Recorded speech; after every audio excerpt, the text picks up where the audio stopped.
Well, good afternoon, my friend. How are you? Hello, I'm good. If anybody's looking at the date, today is the day after Halloween, so I definitely have a little Halloween hangover. Oh, Uh, a little too much ki- sugar? well, a little too late out with the kids, a little too much running around, a little too early this morning, but everybody's back at school and where they need to be. So here we are. Good, good. Well, welcome and welcome to anyone who has just found us. Welcome, and we appreciate that. For those of you who have not been with us before, this episode's a little unusual because usually it's Megan and I kind of talking to each other, or it's one or the other of us interviewing someone in the industry. But a few weeks ago, we did get to know a Melissa MacLeod episode. So now it's time to turn the tables. So you're joining us for the first time.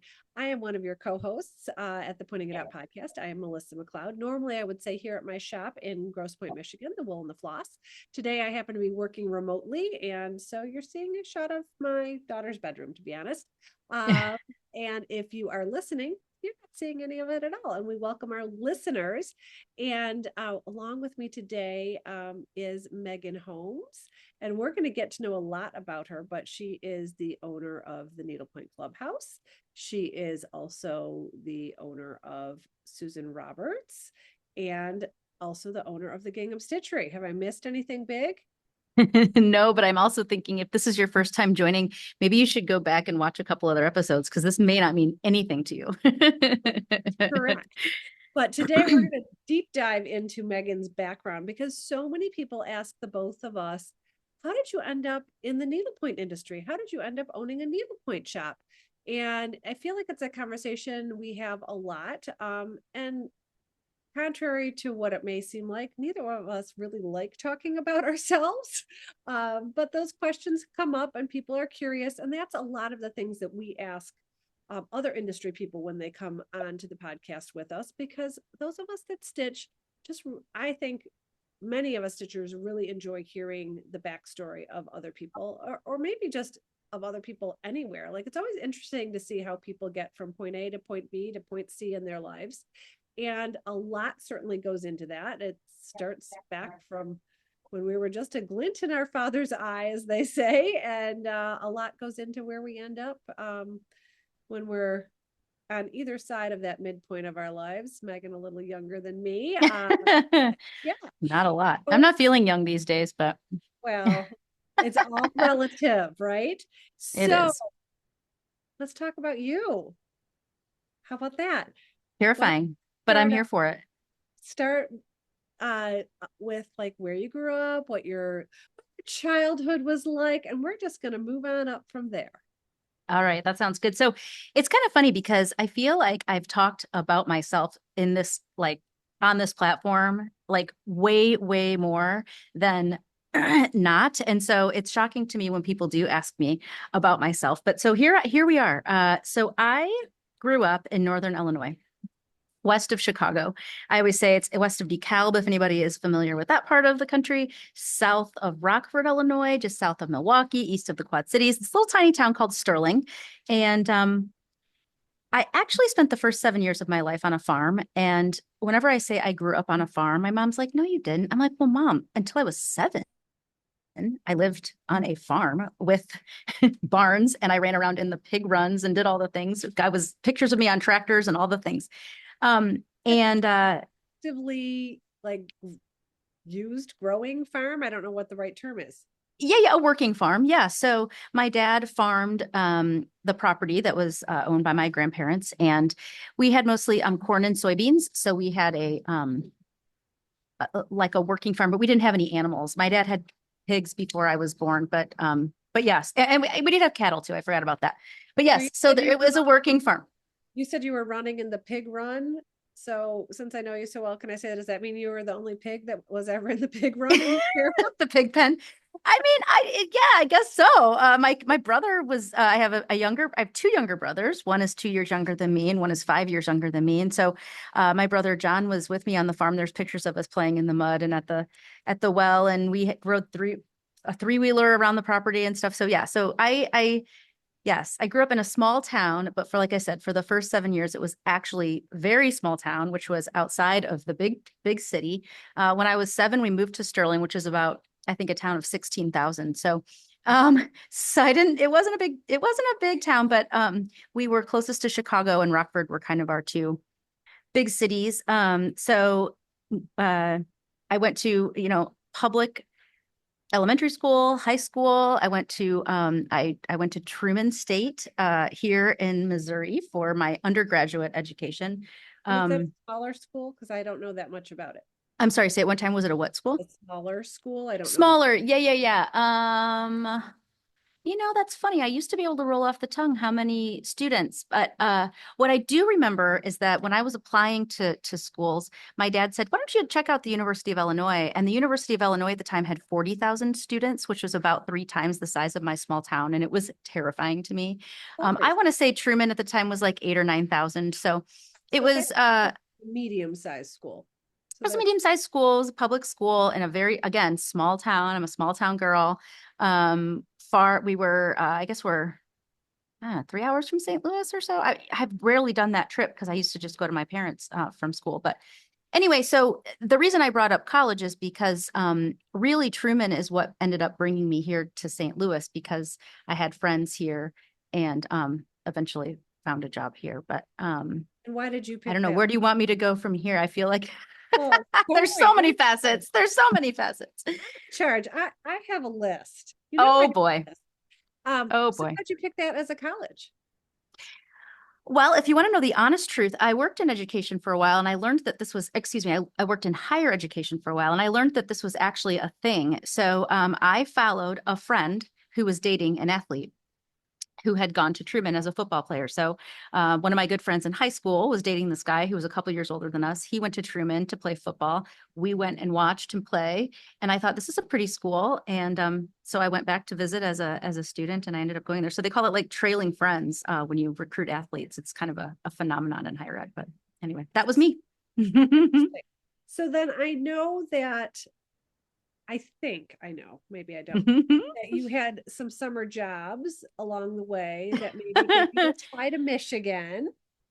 That's a true story. So when I was in college, so when I went to college, my dad said, first of all, my dad, I was a first generation college student on one side of my family. So I'll say that. So, and I'm from a small town. And so it was like, you get a business degree, you just get a good solid business degree and you got into the world. And I didn't have a lot of inclination of what I wanted to do when I grew up.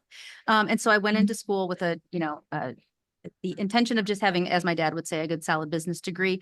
And quickly learned that that was not my jam, believe it or not. Now that I'm a small business owner, it's kind of terrifying, but I failed accounting and I was like, get me out of here. But so during college, when they say, get a summer job, get an internship, I had absolutely no clue what I wanted to do really with my life. And so a cousin of mine, actually, it was my second cousin, at the time was working at the Grand Hotel on Mackinac Island in Michigan.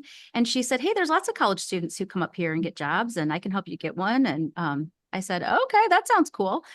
Meanwhile, you'll find this funny. I packed my summer dresses and my tank tops and my flip-flops and all the things for a summer trip. And I got to Michigan. I got to Mackinac Island on, I think it was like May 10th or 11th. I remember that because it was right after my 21st birthday. And I was freezing. I remember my mom. Yeah, yeah, yeah. I remember my mom taking me to I can't remember what it was called now. It was like the Mackinac Outfitter or something like that, and buying me a Patagonia jacket because I was sorely unprepared for my summer on Mackinac Island. But For at least May on Mackinac. You were good for August, but not for May. oh man, I was so cold. But anyway, and then I ended up, so I did really 2 summers at the hotel as a like an hourly employee.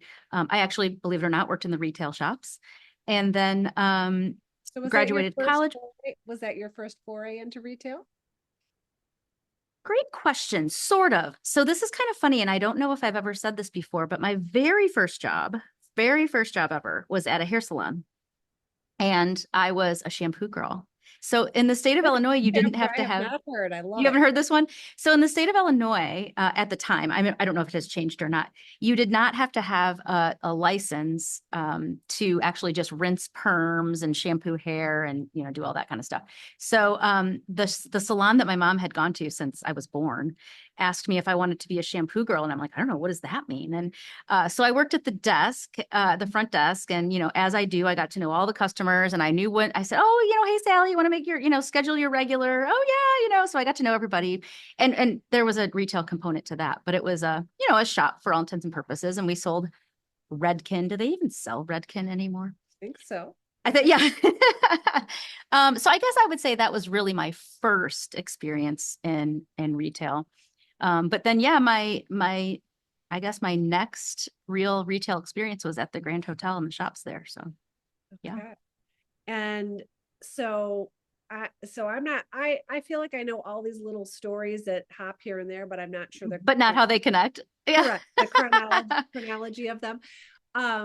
So was your first job so what was your undergrad degree? Let's talk about that.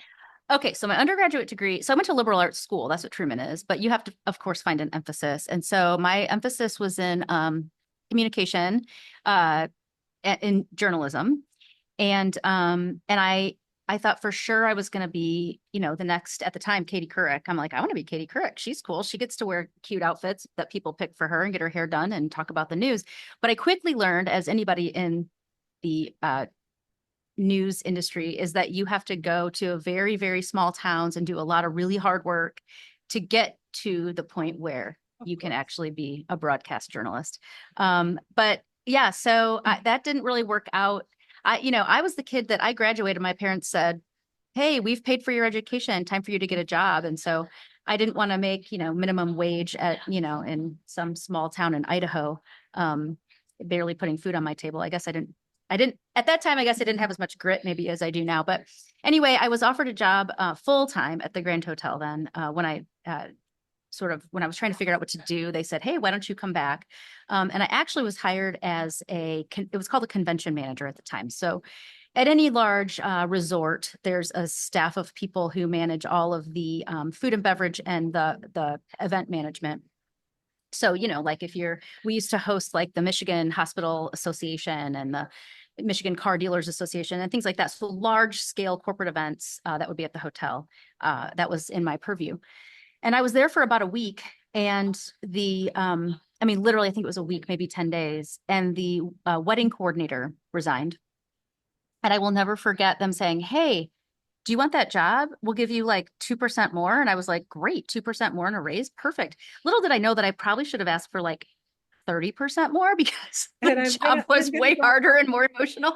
And I'm going to go out on a limb and say, and 2% more of next to nothing because exactly right is then also next to nothing. But yeah, first job, I didn't make any money. I didn't know. My dad gave me this. I remember him saying like, here's sort of the national average of like a student graduating. And that's what they offered me. So I took it, that's as they do. And then when they were going to give me a raise, I was like, great. And then the next day they plopped do you remember Martha Stewart wedding magazine? Of course. They plopped this huge stack on my desk and they were like, okay, away you go, planning weddings. Meanwhile, I don't think I had ever been to a wedding. I hadn't even been I was 22 years old. Right. So I have another question that I've never asked you. Where did you live when you were working there? Oh, that's a good question. A lot of people ask that. In fact, what people usually say, which is, I just kind of have to laugh, is, so you do live in the Grand Hotel? No, you don't live in the Grand Hotel because that would take away from the opportunity to sell. It'd be a little too grand. Well, and also like you can't put your employees there if you're trying to make money because obviously every square foot is a rentable space. But anyway, there is employee housing on the island. There are, in fact, the owners, the previous owners of the Grand Hotel is now owned by a hotel chain, but the previous owners had a lot of property, and there was like employee villages and kind of real estate a couple miles from the actual property. But yeah, it's all on Mackinac, which is a beautiful place. So. And then when you were making next to nothing, at least you got housing included. That's exactly right. And so here again, I'm like, great, I don't have to pay rent for 6 months. In fact, I didn't buy a car when I graduated because I think my parents took me up. I don't remember exactly how it went, but I was able to borrow a car anytime I could get off the island. And again, I thought I was living the life because I didn't have to have that expense. And so it was a lot of fun. what happens when this is like, again, maybe I'm deep diving into the wrong things, but I'm No, fascinated. it's all right. Everybody's curious about it. So when you work at the Mackinac Hotel, at the Grand Hotel on Mackinac, it's only open a certain portion of the year, correct? Hmm. Hmm. So you were working from like May through November? Is that Actually, no, but good question. So when I was an hourly employee, I was a seasonal employee. So right? before I graduated and I was a full-time employee, I was a seasonal employee, which in fact, yes, college students work a shorter amount of time because obviously the hotel is open past when school would start. There were a lot of seasonal employees who were then, I guess, laid off. I guess that's the right word for the winter. But as a sales staff, our sales office was in Okemos, which is right outside of Lansing. Okay. And Now we get where?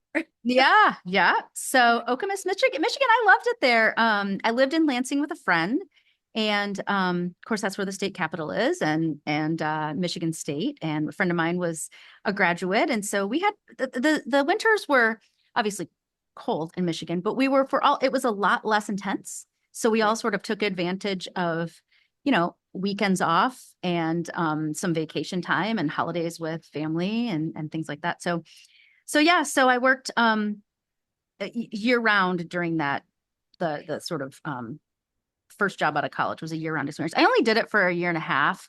So Um, island like 4 months and off island eight I months. was off island and then on island and then off island for a little while again. So I only did one full season, but anybody who's ever worked at a seasonal resort or just in hospitality in general, it is really intense.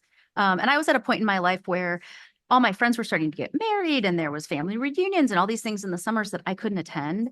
And it just kind of started to break my heart because I have a nice relationship with my family and I had a nice relationship with my friends. And I was like, I'm just too, this is not the right time in my life to be missing all of these things. So I did it. I do not regret the experience at all. Anybody who's ever worked in hospitality is, I think, understands that you learn a lot. You learn about a lot about yourself. You learn a lot about other people and how to treat people. And I don't know. I can't remember if you ever said I've never worked in the like service industry as far as at a restaurant, but I think anybody who has a chance to work in a restaurant or in a hotel, you just gain sort of an appreciation for the people that are working hard at those jobs and Sure. kind of Sure. yeah learn to serve people really.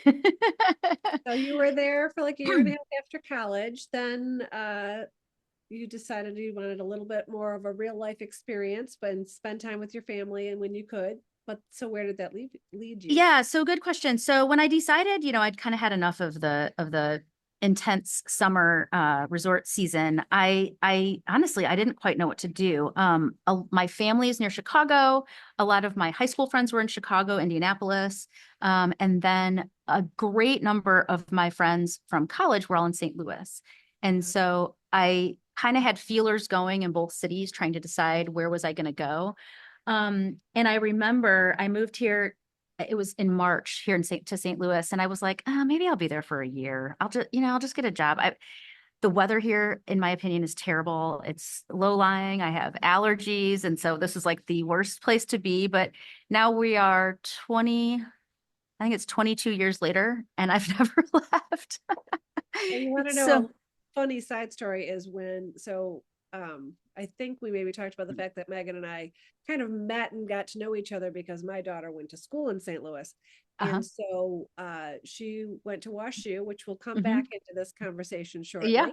for sure. And we went down February of her junior year, which, it's in Michigan. We're wearing our, no, we Oh, so she's like, this is awesome. It's like balmy. it was 72 degrees and sunny, and I am sure that had a lot to do with her decision. She's like, this Hey, weather I in don't St. blame Louis is her. I fantastic. don't blame her. That was the perfect time for a Michigander to come to St. Louis because, as you Michiganders come here in July and you're melting because it's a Yeah, lot she warmer here never then. But never spent a summer there. She thought one summer she'd stay the summer. She lasted till July 1st, and she's like, "Yeah, never mind. Can I come home and work for you the rest of the summer?" It's yeah, yeah, hot here. I grew up just far enough north that it's almost always 10 degrees cooler at my parents' house than it is here in St. Louis. So yeah, I don't like being hot. Anybody that knows me, the only time I ever really get literally like my blood boils, like I just get mad is when I'm hot. I hate being hot. but I'm like you, I'm always cold. So I'm always like throwing on the sweaters and the sweatshirts and the space heaters and the socks and all the things. But I hate being hot. So I didn't think I'd last year, but um I came because my career is kind of bizarre. Once I got here, it all kind of jumped around in a funny way. So I came here because I had a friend from college who was working in food and beverage here in St. Louis. She was at the Chase Park Plaza. I'm not sure if you've ever visited that hotel before. It's in the Central West End.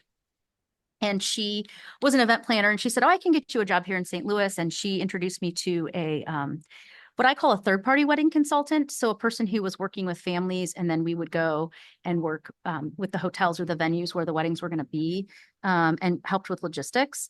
And so it was the first job I was offered here in St. Louis. And I was like, great, it'll take me to St. Louis for a minute. I'll go ahead and take that job. And I did that for a little while, a third party planner. But again, that's really hard work. And there's not a lot of money in it, frankly.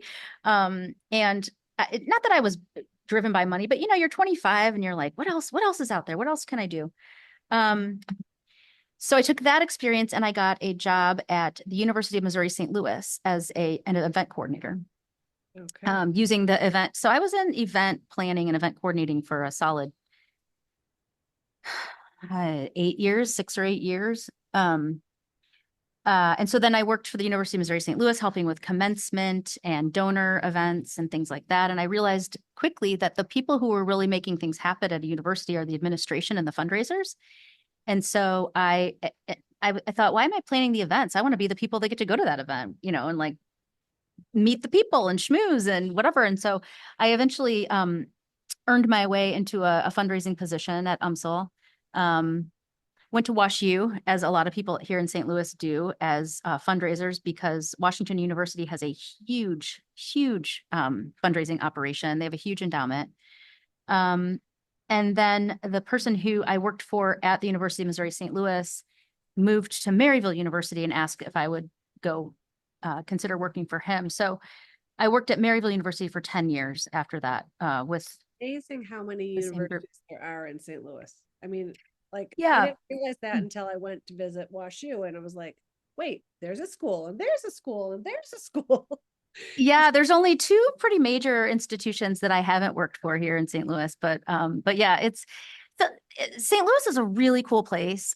It's very philanthropic town, very philanthropic town. There's a lot of old corporate ties here. Anheuser-Busch and Tums was started here in St. Louis. There's just a lot of old kind of historic uh, I don't know, I hate to say wealth, but it's kind of true. And so, but it's a very philanthropic town. And so there's a pretty vibrant fundraising kind of culture here.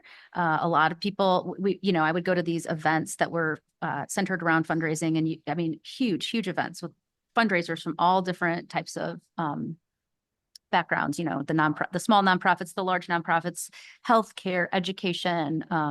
But yeah, so anyway, yeah. So I was at Maryville for 10 years and I really enjoyed my time there. And it's funny, I see a lot of my friends, Maryville people that I know in and out of the store now. In fact, somebody was just sitting here stitching earlier and we were talking about that. So Nice, nice. So there's two things that I think also happened along in that era that I'm aware of. okay. So, Okay. so you jokingly talk about your job at the mothership. Oh yes. Oh yeah. I forgot about the mothership. So it's funny. I think I know what you're asking. So I interrupted you, but I have always been the person that's always had a couple of jobs. I was never content just hanging out or just sitting around. So when I moved here to St. Louis, I did wedding consulting and I actually worked. Well, how did this go? Let me think about this. I think I did wedding consulting only because it was nights and weekends. Right. And then when I moved to sort of the quote unquote like office job, I started working, yeah, at J. Crew. And it was kind of a joke. I was there one day and I was like, God, I'd love to work here to get a discount. And they were like, what? Here's an application. And I was like, it's that easy to get a job here. Like, okay, I can work at night and on the weekends. And so I did that. So yeah, J. Crew. I also had a very short time at a department store. That's a whole different story. But so I worked at Macy's for a minute and a half. But yeah, I've always, all of the jobs that I've had require a lot of relationship building, I guess, and like talking to people and finding out what people are doing and who they are. Fundraising is not, people who say, oh, how do you ask people for money? I'm like, well, actually, it's taking people who have money to give and getting to know them so that you can connect them with something that's important to them. It's not as much of just, hey, where's your money? Right. So yeah, so most of the jobs that I've had have required you to really kind of get to know people and understand them. Wedding consulting's the same way. Is like, how do you want your day to go? What kind of a person are you? How do I tell you things that happen during the day? Do I just hop in and tell you, or would you rather not know? Or, it's I don't know. It's kind of funny when I look back, like I've always been kind of an in tune with people kind of person. Um, so yes, so I had my J. Crew side hustle for several years. So funny. And another side hustle I remember you at least telling me about. I don't know if we've ever talked about this on the podcast, but Oh God. I remember you making jewelry at one point. Oh yeah. Oh my gosh. I kind of forgot about that. Yeah, that's funny. I think that actually came before J. Crew. I've always had a creative spirit. My mom reminds me that she tried to teach me how to sew. My mom's a beautiful seamstress, and she would have me in the basement with the sewing machine in the summers, and I fought it tooth and nail because no one wants their mom to tell them what to do, right? I should have probably heeded more of her advice. Um, but yeah, so I've always been I did embroidery on the farm, like with remember Woolworths, like there, I was always doing something with my hands, like those embroidery kits or whatever. And then I had a friend I think it was at my early days at Maryville, who did what's called assemblage jewelry. So she would go to like flea markets and antique malls and stuff and buy little bits and bobs like brooches and things. And then she'd add like a oh no, I can't remember what it's called. The little like a loop so you could wear something on a necklace, and she'd like put things together. And so she kind of taught me how to do it, and we had fun. And I named my business Plume, which I found the definition. A plume is a feather, but it's also an old definition of a plume is to adorn, like to make something more like beautiful and adorn it. And so funny enough, I still have the LLC Plume doing business as the Needlepoint Clubhouse. Love it. I So love it. yeah. So yes, gosh, I forgot about that. Yeah. Good And memory. then I think also somewhere along this pathway when you were at these fundraising jobs, you also started going to grad school part-time. Oh yeah. Yes. I forgot about that. Yep. So I Good happen to thing I'm have, here for you. I know, gosh, you forget all of the things. I'm 45 now and I'm like forgetting. So this was like 20 years ago. It's just crazy. Um, Yeah, so thanks for reminding me of that. Yes, so I happen to have three really close girlfriends who we met in college, and one of whom was in school. She was one of my roommates, and she was doing what we called the MAE program, which is a Master of Arts in Education. So it was a 5-year program. So she actually left school with a master's, and then the other two, when I moved back here, were pursuing MBAs. And I was like, I'm competitive, not in a I have to be better than you sense, but it was like well, everybody else is doing it. I can't be left out. Maybe it's FOMO. And so yes, so they were both going to school, and my friend already had her master's, and I'm like, well, I can't be the only one. And I was working in higher ed. And so it kind of seemed like a no-brainer. I had discounted tuition. And so yes, at night I got a master's in organizational behavior, which is actually kind of interesting. And I do use a lot of the things I learned now about structural communication and like not who to trust, but like scuttlebutt. And there's like a lot of like interesting nuances to like being in uh, an organized group and determining what kind of information to give out and when and all of that stuff. So yeah, so forgot about that. Yes, it is amazing when you think back on your life how all of the things kind of build and what little bits and bobs you use at different times. I can't walk through like a store like mine and let a wrapper stay on the floor or a like a string, because you would never do that if you were in hospitality. You don't walk past a wrapper on the floor, you pick it up and you throw it away. So yeah, it's weird stuff. Oh, as you had just alluded to, all of these things kind of ebb and flow into your world, and they all add up to hopefully a place that you really want to be. So, at what point did actual stitching come into your world?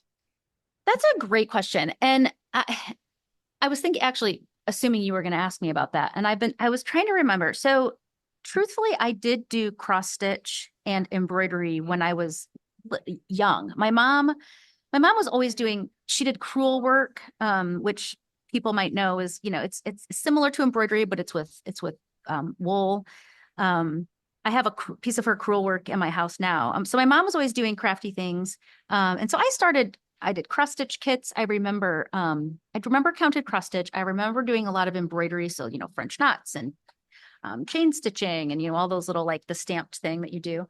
Um, and then when I was in Michigan, I thought, well, gosh, I'm going to be a knitter because doesn't everybody knit? And because it's freezing up there. And I was the worst knitter. I was the worst knitter. I don't know if I just like couldn't see the three dimensionality of it. I think knitting, I mean, as most people know, my shop was knitting and needlepoint for a while. Yes. I did knit because kind of, let's be honest, I had to.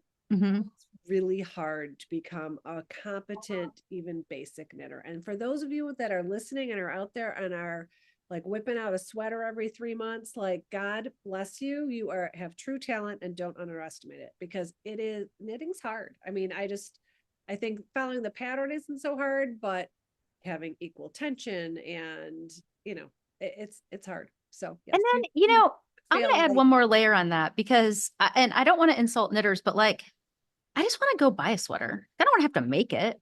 You know what I mean? Like, I just want to like buy socks. I don't want to have to make them. And I think that's kind of the difference in needlepoint for me between needlepoint and knitting is the end product is more enjoyable to me somehow. Like, and I like to gift. And my mother-in-law is a beautiful knitter, which is another reason I just completely gave up knitting because she could knit her way inside and out of anything. She's amazing. And she does a lot of gifting. But and God bless her, my kids have, a sweater. They've had multiple sweaters as they've grown. And so, but I only need I don't, anyway, for some reason, I just don't love the end product as much as I do with other crafts. So when did you start needlepointing? We missed that. Missed that point. Okay. So, stitching. And then I mean, this kind of fast forwards, it's really not that long ago. So when I was dating my husband, that's not true. I think it was right when we got married. My sister-in-law had needle pointed, and she was expecting a baby, and then I was also expecting a baby, and she was going to stitch a chair seat for the nursery. And I was like, that is such a cute idea. And I love antiquing. So I went and I found, I think it was either a stool or a chair or something. Well, And I fantastic antique stores in St. Louis. Like yeah, we do actually. Yeah, we do. you can Secondhand and antique. appreciate that, but like when my daughter was there and we'd outfit her entire like college room with Uh-huh. secondhand objects, some which were true antiques and others that were just used furniture, but Right. fantastic choices. And we don't have that in Detroit at least. So yeah. Yeah, I wonder why that is. I don't know why there's more here. But anyway, yeah, so I found a little seat, a little bench, and I was gonna just kind of copy her idea because I thought it was cute. And I didn't honestly really know what needlepoint was. And then I think I was like looking things up when she was talking about doing hers. And I was like, I really like how that looks. And I like that it's vintage. But so I started this chair seat. Honestly, I think I threw it away. And you want to know why? It was all pearl cotton. I bought like an entire like size 3 box of DMC pearl cotton in this mint green color to make the seat. And I Well, think I especially at an era where pretty much everyone was stitching in pattern or pearl cotton, do you think? How long ago was this? You said you were pregnant. no, this was only 12 years ago. Yeah. Yeah, well, it was still just getting a little more interesting. Not too long before that. So I said, okay, I like this process, but this project is terrible. Like this is a huge thing. And I was doing it all in like, honestly, kind of like this mint, like almost like this more turquoise, but it was like this mint green. And it was just so much. And then I drew her initials on the center. So actually I knew what her name was going to be. Blah, blah, blah, blah. I'm going down a rabbit hole. But the point is, I was like, this is awful. What else do people needlepoint? And so then I determined that here in St. Louis, it's a big deal to have belts.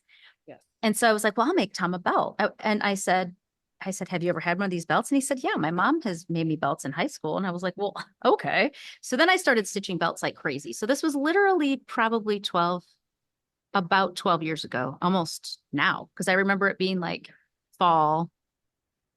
Yeah, because I was expecting in March. Yeah. So belts. So 12 years ago. So what is that? 2012, I guess. Okay.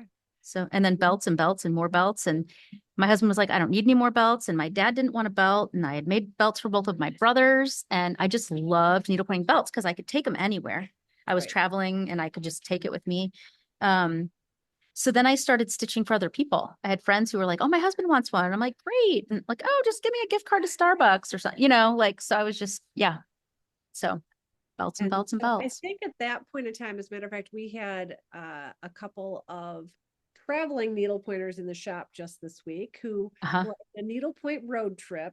And we Yep. were reminiscing about the fact that at one point in time, they told me there were 5 needlepoint shops in St. Louis.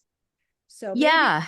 years ago, there might not have been 5, but were you frequenting all of them? Did you have? No, no. So I was stitching Continental. In fact, my first couple of belts, I forgot, I made one for my nephew too. My first couple of belts were all like going Continental all the way down and all the way back and all the way down, which is not wrong. And it's not wrong.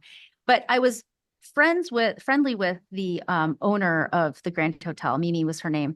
And she was like, she was a really big needle pointer, which I didn't know when I worked there. Otherwise, duh, I would have gotten into it then. But yeah, she was like, you've got a basket weave. And I was like, I don't understand it. I can't see it. I can't do it. And she was like, you will. And I was like, okay, I doubt it, but okay. For And anyone then, listening, it takes your if you're a newer stitcher and you're listening, it does take your eye a little while to be able to see the warp and the weft or the poles and the stairs or whatever you want to call them. And if you can't see that weaving of the canvas threads, it's very hard to basket weave. But once you're aware that that's a thing, like after a while, your brain one day says, oh my gosh, now there are those people out there from day one can see that, and God bless you all. But that was not me either. I didn't learn how to properly basket weave for about 20 years. I started stitching wow. as a child, but I didn't learn a proper basket weave till I was 28, and I stitched since I was 7. So it's not anything to be ashamed of or to be Yeah. surprised by. It's a thing.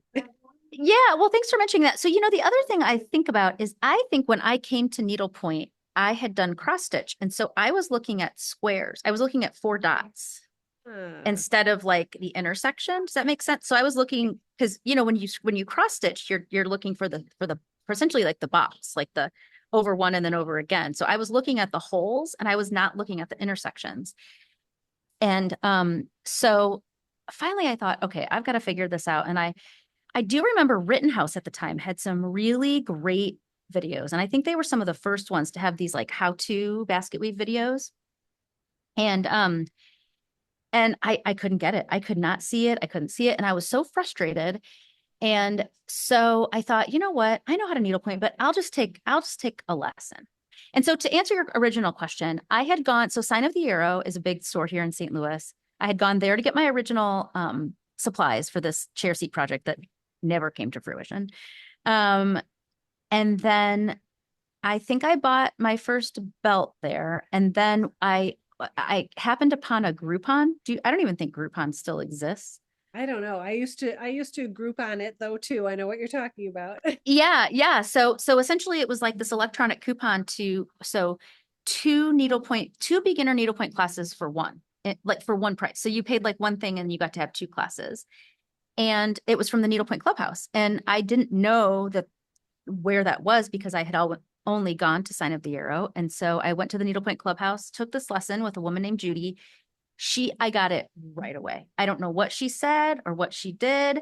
I think it was maybe even just seeing. But some Yeah, red it's like, dust. I don't know what it was, but it was like suddenly I could understand the pulls, the ladders, the down and up, the diagonal. I was like, okay. And honestly, I never went back to the second class. I think I left there saying, I'll call the schedule. Okay, bye. And then off and running I was, and I did my belts and I did another belt and I did. So then I started getting a little stressed out because I was doing too many belts and I was sitting in the store one day under the deadline because, so feel like I'm going down a rabbit hole. But anyway, so here in St. Louis, we have a local belt finisher. And so it is pretty common for our local shops to have a day that they come in and a day that they go out. Like we drop off with that finisher. He's very scheduled. And so it was like, I can't remember what theirs was, but let's say it was like on Monday afternoon and Tuesday morning was when they had to take their belts. And I was in the store on Monday, like feverishly trying to finish this belt because I was doing it for someone that needed to turn it to give it as a gift for Father's Day. And it was like when it came back was going to be like the week right before the Sunday of Father's Day. Anyway, and I'm like feverishly, and I'm hearing these two women say, gosh, if we could only just recruit some more uh, you know, staff. And I was like, I can't remember if I was working at J. Crew at the time. I may have been. And I was, or maybe I'd given that, I think I gave that up because I had my kids. And so I gave up that, I stopped working at J. Crew. And I was like, I would love to come here and like hang out with these people that are all crafty and sell thread, like on the weekends when I don't have to, like, I don't have to like put the baby down for a nap, like sayonara guys, like I'm going to take a break. So anyway, I started working at the Needlepoint Clubhouse, where it was in its original location. Uh, I don't even know when that was. I guess that was probably like 2013 or 14, maybe something like that. Okay. So So you started out as a shop girl for the prior owners of the Needlepoint Clubhouse. I And did. yeah, and ironically, when I was talking with the visitors at my shop the other day, Uh-huh. and see if you're listening, we were saying there were 5 shops, and you've talked about the 2 that are still in existence today. So you Yeah. were a shop girl at the Needlepoint Clubhouse for, did they have 2 or 3 owners? Is that what I recall? Two owners at that time. Yeah. There was the Needlepoint Clubhouse originally had three owners, and then there were two, and then the two of them sold it to me. So yeah. Yeah. So when I you went to I work I there, it didn't was mention just the like, sorry, when you went to work there, it was just like, hey, this will be fun, and maybe I'll get a little discount, and I get to be around like the yeah, community, and that was all. it's That was funny. I wasn't even like voraciously like um uh what's the word I'm looking for? Like I wasn't like devouring needlepoint like I am now. I mean, it was like I did a belt and then I got another belt. So I don't even think it was really, I think it was like, I thought that it felt like a creative place and it felt quiet and calm. And it just felt like a nice, and to be honest, I could have gone back to the mall, but I had a baby and I didn't want to work like till late out mall hours and all that stuff. And I was like, this sounds fun. They're open like 10 to 4 and it'd just be like a nice outing for me to hang out with crafty people. I don't even think I really thought about the discount, to be honest, at the time. It was really more just like a nice place that sounded like a fun place to be for a couple of hours just to space. kind of escape. Yeah, yeah, yeah. So, Gotcha. but then they started to get me into, I remember there was a seat open at a Jill Rigoli class. And they offered to the staff, like, hey, if anybody wants to take the seat in the class, they waived the class fee so that they could just fill the seats at the time. And so I think it was like a last minute thing. And so they're like, but you have to buy a canvas. And I was like, oh yeah, because I literally only had belt canvases. And I think I had stitched my dad a pillow at that point, all in basket weave. And so it was kind of time to, well, not time to, but they were trying to encourage me to kind of like amp up my game a little bit. And so I And bought I believe that's the exact class where we met. is that right? Where you were in that one, I think? Maybe so. I was, I because remember, yeah. sorry to bring this one up. That was the class that I came and no one had asked me. And of course, you were just the Saturday shop girl, so it wasn't you. The gal, when I signed up for the class, everyone assumed that I was a brand new stitcher because they didn't know my name. Oh, right. So I've still never Right. stitched the canvas because poor Jill wrote the stitch guide assuming that like I barely knew how to thread a needle. And Right. yeah, so but that's where we first met. I mean, not, and it's not even like we sat together, but I think honestly we were probably the only 2 that were under the age of 50 at the time. Probably. So like Probably. there's someone who's not older than I am. Yay. And I was of course still older than you, but so yeah. Yeah, I'm with you. I honestly don't remember like who I sat by, or I remember being there and thinking, oh man. And now I looked at that stitch guide not too long ago. I actually decided to not I decided to sell the canvas to someone else because I just wasn't getting joy out of it anymore. But it was just like cashmere and diagonal mosaic and French knots and things that were pretty palatable for a beginner stitcher. Right. So yeah. Yeah. And how the needlepoint world has changed, because of course I'm just talking about how we were the young ones in the crowd, and now sometimes I go to some needlepoint events and I'm the old one at 57. So it's Isn't it great? great. It's really kind of great. Yeah. So how did it go from you just working a couple Saturdays a month for your two older or prior owners, excuse me, to like, oh gosh, now I own a store. Yeah, so I've never been really good at standing by and letting things happen. Like I said, I always had two jobs. I always want to like dig in. Like at an event, I want to know what's happening behind the scenes. Like that's why I was never just like a good party goer. I wanted to be the one planning the party because I wanted to inner workings and the excitement of all that. And so I had just heard as a shop girl, I heard through the grapevine that the two women who owned the store were thinking of retiring and closing the store because they were both kind of just, getting tired. Like this had been both of their second kind of like careers, if you will. Like they both had, other things and then bought the shop kind of a little later in their lives. And so I heard that they were, sorry, I had somebody bring me a water because I'm really thirsty and I forgot to bring it. Um, they wanted to close. And so I was like, wait, why would they just close? Like there's a lot of potential here. This is a really bustling place. There's a lot of, they had really great threads and there was no reason that the door just should have been closed. There was a lot there. There was great customers. There was great thread lines. There was classes. There was all this stuff. And I thought, what a shame. They were the starters of the rainbow wall, correct? The original three were the ones who wanted to uh, uh, arrange the threads in rainbow order. Yeah, that was not my idea. And let's define that for anyone who hasn't been to your shop or Sure. hasn't seen pictures. Most needlepoint stores, myself included, will take a line of threads and display them either in numerical order, which may or may not make any color sense. In my case, we arrange each line in rainbow order. So, all the reds and then the blues and on you go. Mhm. And the very first time I was at that shop, I think I was already working part-time at my shop. And I walked in and I'm like, holy cow, how do they do this? So instead of Yeah. hanging like all the vineyard silk together in rainbow order and all the pepper pat in rainbow order and all Mhm. the silk and ivory in rainbow Yeah. order, each of those lines is mixed in. So the entire wall is all of the products except for sparkles, I think you do separately, correct? Correct. Mhm. All of the colors that aren't metallic together, and it just goes down the wall. And it looks absolutely beautiful. I think it would be just a monumental challenge to inventory that and to restock that and all the things. But for you, that's all you ever knew. So you probably don't even think it's hard.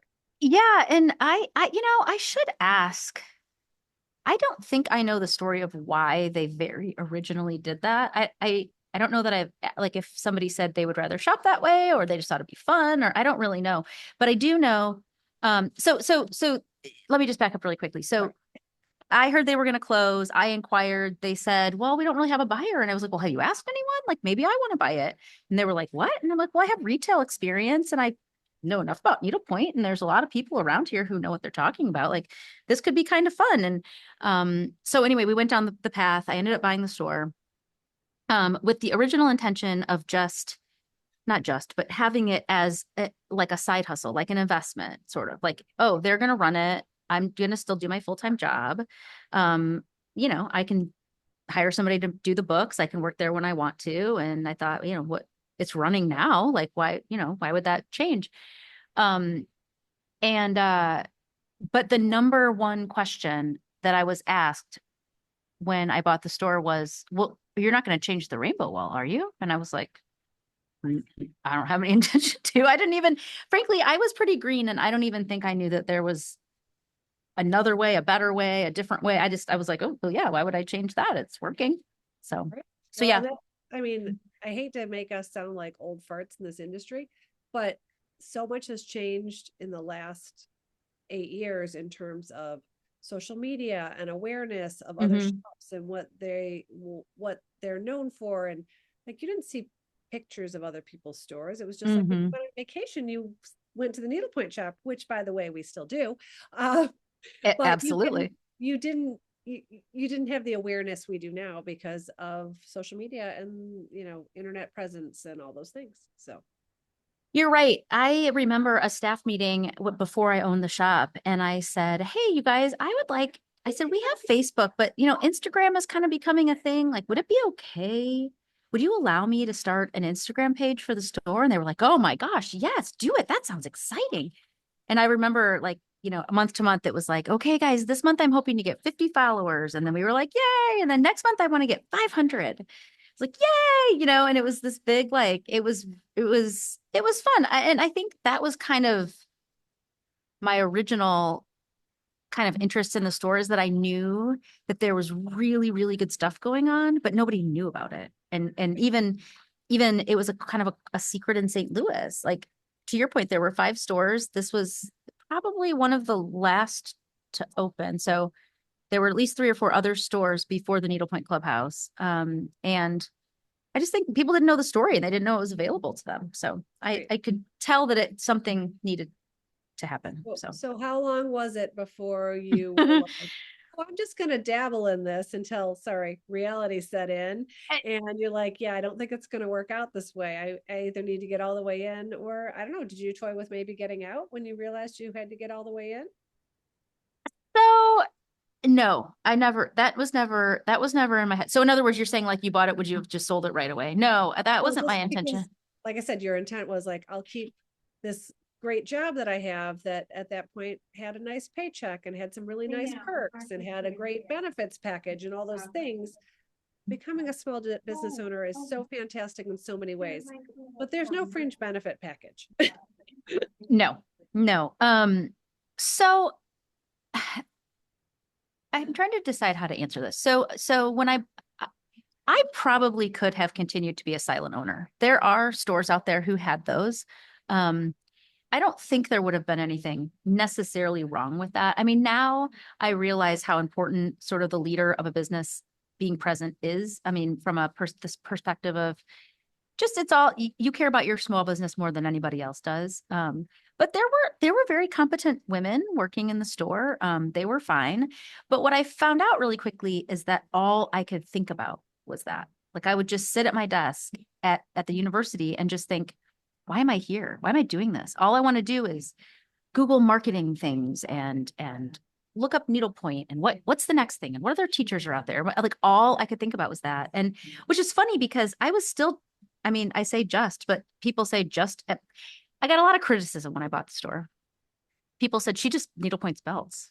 What does she know about owning a store? She's never taken any classes. She doesn't know decorative stitches.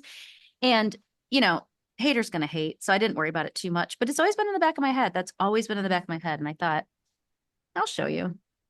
I'll show you I can do this. I can do this.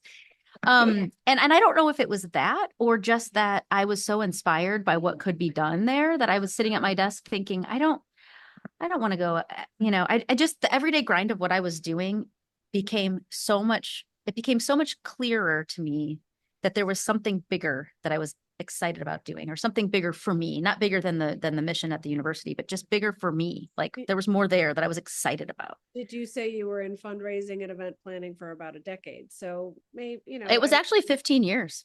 yeah, Yeah. so So it was 10 at the university at the last come and institution and go. 5 before that. And yeah, so maybe you just kind of run your course with that. It was time for something exciting and new. Yeah, and I was, I mean, for all intents and purposes, I was, quote unquote, like, good at it.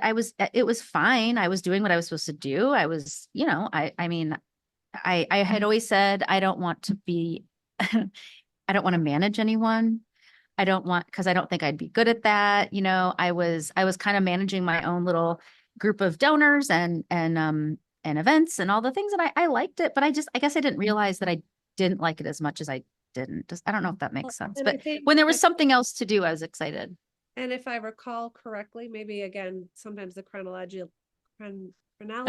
messed up in my brain. At this point, you had small children and you were Hmm. a lot. I was doing some traveling. I was doing lots of nighttime events. So lots of like weekend evening events. And yeah, I kind of forgot about that piece too, that I was like, I don't want to be like sitting at this event when I could be home, you know? And so, yeah, so the idea that there was something exciting going on at this business, and then also the idea that I could kind of make my own schedule and do, you know, be at home when I wanted to be and you'd be a little more flexible.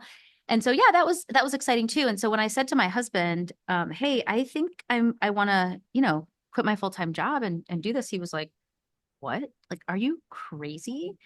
And I said, yeah, I think I might be. And he said, well, I guess as long as you can make the same amount of money. And I was like, uh-huh, Oh, yeah, sure, no sure. problem, Tom.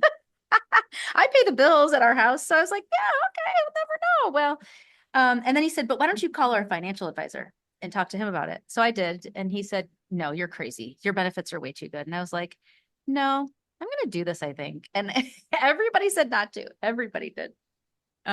And I'm glad I didn't listen to them. Of There's course, just it all worked something out. that told me not to. Good, good. So now you wear a lot of hats. I guess when I was talking about your hats at the beginning, I forgot to say, and of course, you're one of the co-hosts of the Pointing It Out podcast. Yeah. So you owned the Needlepoint Clubhouse, and then we started the podcast.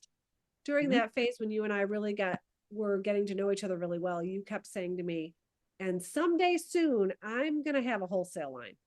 I don't know how to draw a stick figure, but I'm determined I'm gonna do it. And I'm like, okay. Like I at first really couldn't get my head around it, but kind of back to people telling you you can't do things. I never said you couldn't, of No, of course. course you didn't. No, no, no. But I just couldn't really get my head around like how were you because most of the wholesalers in our industry are also artists and they have a very small line.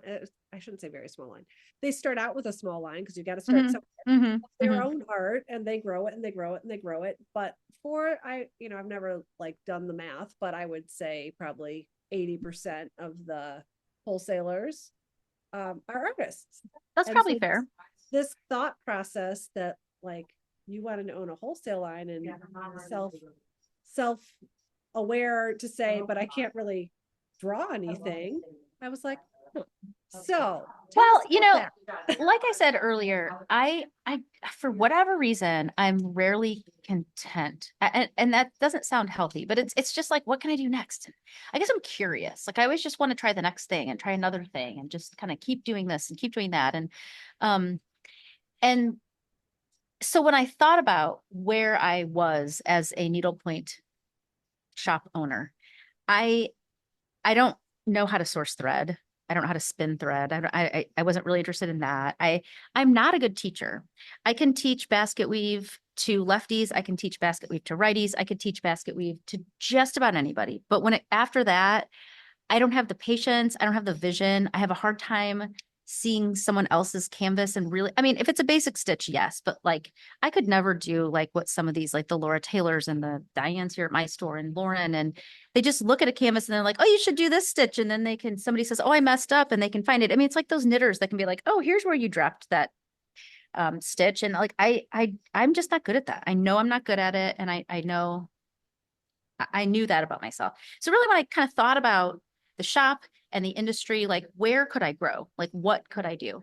That was really what I landed on is, well, I could grow into the wholesale space because in my mind, and I think it's true, it's a lot of managing and marketing and it's inventory management. And I know that I can't create, but I do know that I know what I like and what I like to stitch. And I know what I think other people like or what would be interesting. And from a marketing perspective, that sort of inspired me. So, yeah. And then, you know, so I said that. And in my head, I think in my head, there are a lot of people started to age themselves out, right? This industry has been in place long enough that some of these designers are getting ready to retire. And so I just thought, well, maybe somebody would retire and I would take over the management of their line. But that's not what happened first. What happened first is that is not what happened first. A beautiful artist, Kate Woodward, walked into the store before I knew who she was, and she had some needlepoint canvases that were so beautifully painted. And I was like, who is this girl? Like she's a true needlepoint artist, like an artist and able to stitch paint, which I think is a real it's a skill to be able to be an artist on paper or on canvas, on painting canvas, and then be able to translate that to a grid. I think that's a real skill. So I saw that in her, and I thought, wow. And so I said, hey, I think you should get into designing canvases, and I'd be happy to connect you with some of my friends in the industry who have lines that represent artists. And she was like, okay. And then I remember reaching out to my pal Joanna, and I said, I was gonna kind of toss someone your direction that I think could.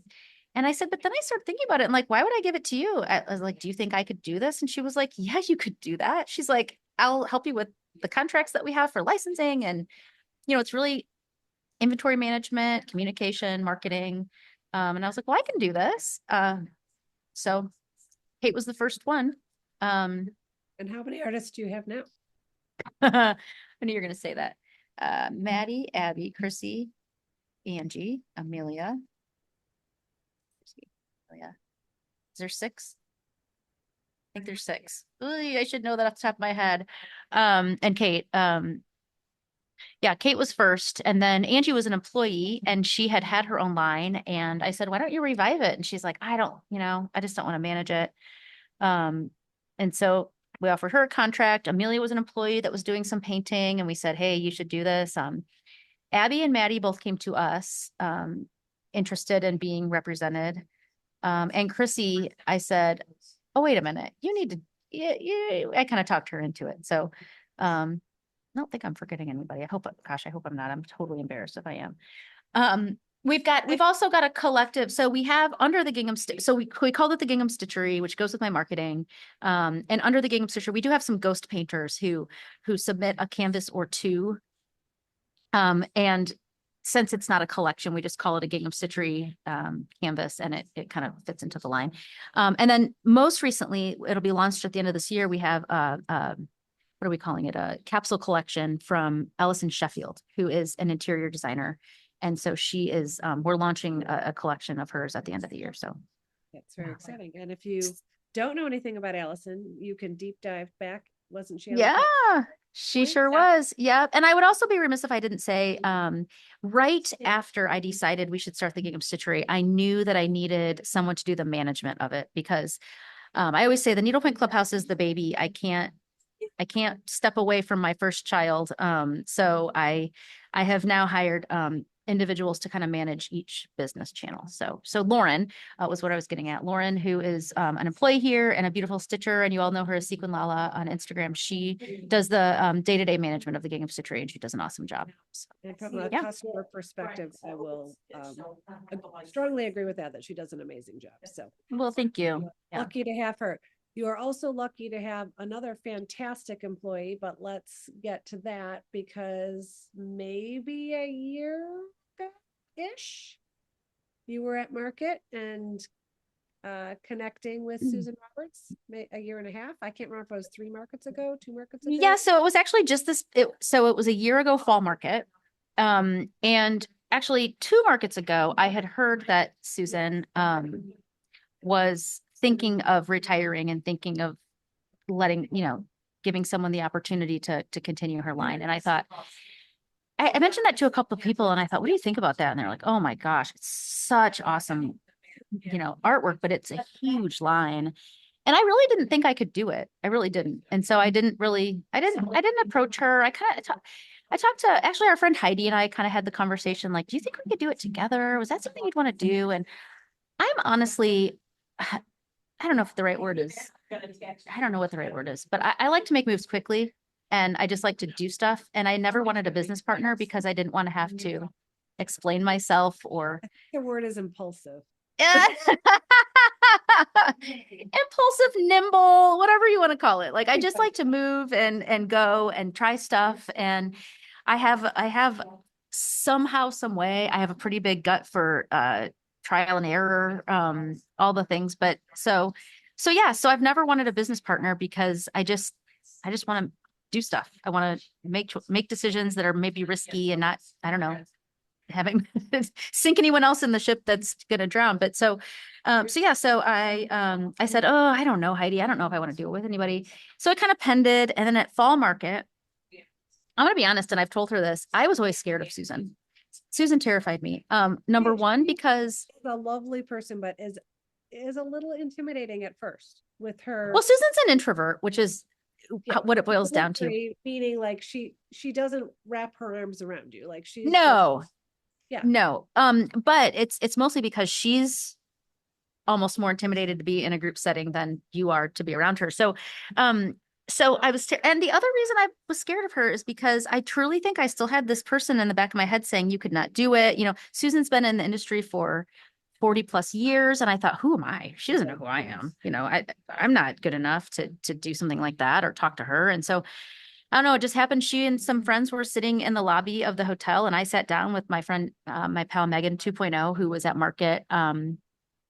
Actually helping with the Needlepoint Clubhouse. And we just got to talking to her and her friends. And, you know, I just was like, gosh, this woman's amazing. The stuff she's done, and I think I said to her, well, you know, maybe we'll talk at some point, you know, maybe you'll determine. I don't even remember the exact parting words, but it was like, I'd love to talk again if you know, if you're still, you know, selling your business. And I thought, oh yeah, right. You know, and lo and behold, what, 4 or 5 months later or so, we had a conversation, and I guess the rest is history. And I got to tell you, this is timely. I'm sitting in front of a Susan Roberts trunk show right now at the Needlepoint Clubhouse, and it almost took my breath away. We have this huge wall, and I mean, it's it it like reminded me what I actually did. Like when I go to HQ, I've been to SRND HQ, I call it, you know, all the canvases are stacked up and all the little shelves and things, and you don't realize the vastness of her line until you really see it. So anyway, it's an honor. I always say that it's an honor to carry on Susan's legacy and to usher it into its next I don't know, decade, life. I don't know what to call it. So it's pretty cool. Every day I think, my God, what have I done? I've got Well, and all of these to things underneath me. It's weird. as I said before, you have another fabulous employee. So Megan Drury Mhm. is now the one, Megan 2.0, Megan Drury, one and the same, also Megan Hornsby. All these names mean the Yep. same person. Yep. Uh, Yep. with you at the initial kind of blush of the idea. And now she is running that line for you. And again, doing a fantastic job. So, Yeah, I always say, you know, people say, how do you do it? And I'm like, I don't. There is no I in team. I don't do it. I have somehow been so lucky to collect, I say it collecting the coolest people, smart women, hardworking women, creative women, and I hate to say there's no men. Sorry, guys. I'd be happy to hire a man. It's just that we've never had the opportunity. But um, I, yeah, I could not do any of this by myself. And in fact, Megan was like eh, one of the first calls I made when I was deciding whether or not to buy the business, because I thought to myself, she could do this. Um, I need someone who's mechanically good, because a lot of it is inventory management. It sells itself, frankly, because it's such a cool um, um, line that people know. Well known is the word I was looking for, a line. And I just really need someone to be able to do a really good job with this inventory management and communicating with Susan. And Megan and Susan have built a really sweet relationship, and she's doing an awesome job. So thank you for bringing that up. well, you have done an awesome job. You've come a long way, baby. Well, it's, you know, I All don't the know things how. you do, and obviously a fabulous family supporting you along the way. So, A uh, 100%. Yeah. My husband, everybody says you must have, you know, a husband saintly. And I'm like, I think he knew what he was getting into when he married me. Cause I always had a couple jobs and I never let any grass grow under my feet. But yeah, but I have two awesome kids. I haven't even mentioned those poor kiddos. I've got Claire, who is 11. She's in 6th grade, which is terrible. I hate middle school. I won't be there long. Don't worry. Oh my gosh. And then I've got Ward, he's 9 and he's in 3rd grade, and they're awesome. And they come and they like to help in the shop. And you know, I was never the person who said, I'm just not a stay-at-home mom person. It's just not in me. I'm a better person because I have other stuff outside of my house to do and to focus on. And they are good kids, and they tolerate it, I guess. Well, hopefully they'll be all the better for it too, to see all the things that can be done in a day. You never know. Well, this was a I pleasure. certainly hope so. Yes, yes. Well, I learned a few things along the way about you. I think I reminded you a few things about you that you had forgotten about I know, yourself. isn't that Kind funny? of You know, fun. there is one thing we haven't mentioned that I'm actually really proud of, and if you don't mind, I'm going to mention that too. Sure. So I think because of my interest in hospitality and because of my background, I always had this idea that it would be really cool to have like a needlepoint bed and breakfast. And so I had the opportunity to buy a building. So we'll be moving the store at the beginning of next year. But the coolest part was that there was a house connected to it. And so I said, wait, what? And so anyway, so we're kind of starting down this road of like experiential overnight stay situation. So we're just getting our feet wet with that. But yeah, so I hope if anybody's ever in St. Louis and you're looking for a place to stay, it's going to be sort of like a VRBO, but only for friends and family and customers and things. So anyway, that's kind of the most recent thing that's been happening, and it's been a fun new thing to focus on too. So anyway, So if they want to stay at the cottage, how do they call the Needlepoint Clubhouse to arrange that? How does that work? yeah, they could email us.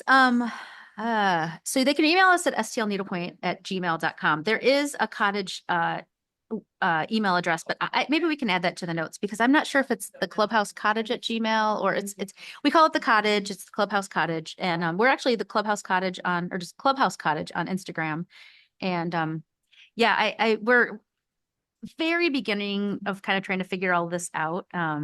This definitely there was no like map for how to do this kind of a thing. I had kind of had maps. I had friends who ran lines, but no friends who have ever done a bizarre thing like a bed and breakfast for needlepointers. So, and I shouldn't say bed and breakfast because it's not breakfast necessarily, but Just a anyway, bed and stitching lights. exactly. A bright place to sleep that will be about 200 yards from the new store at the beginning of the year. So I'm excited about that. But yeah, you just never know. Maybe we'll be stitching in space someday, Melissa. You just never know. You just never know is right. Well, thank you for You're spending welcome. time with me. I hope everyone's learned a lot about you and learned that there's lots of different ways to get to, I'm not going to call it the finish line because I think there's still a lot in front of you, girly. So, yeah, there's Truthfully, lots I'm going to of interrupt you ways. because I think there's a lot ahead of us too with this podcast, and it's been a joy. And the only reason we can keep doing this podcast is because people keep supporting us and finding interest in the hobby and yeah, and listening to us talk. Thank you for listening to me talk for God, was it been an hour? I'm sorry. You've gotten a lot of stitching done too. So if That's you right. are That's right. if you're joining us for one of the first times, please make sure to hit subscribe because that does help other people find us. And hopefully that keeps people stitching because Hopefully I didn't scare you away. that's good. Well, you have a great day. It's been fabulous spending time with you. And Thank you so much for doing this. It was fun. okay. Bye. Bye.